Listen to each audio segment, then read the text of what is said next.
Assalamualaikum warahmatullahi wabarakatuh. Halo guys, berjumpa kembali di channel aku Andri.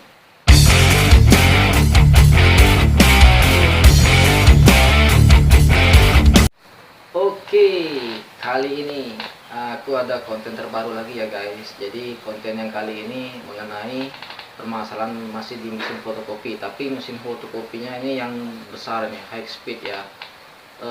Untuk sebelum memulai video ini lebih lanjutnya lagi, jangan lupa guys untuk subscribe, like, dan komennya ya.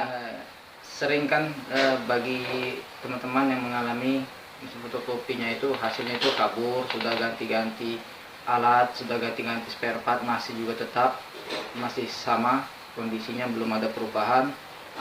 Kali ini ada solusinya ya guys. Jadi caranya itu dengan cara membersihkan bagian-bagian part yang sudah lama tidak pernah kita bersihkan.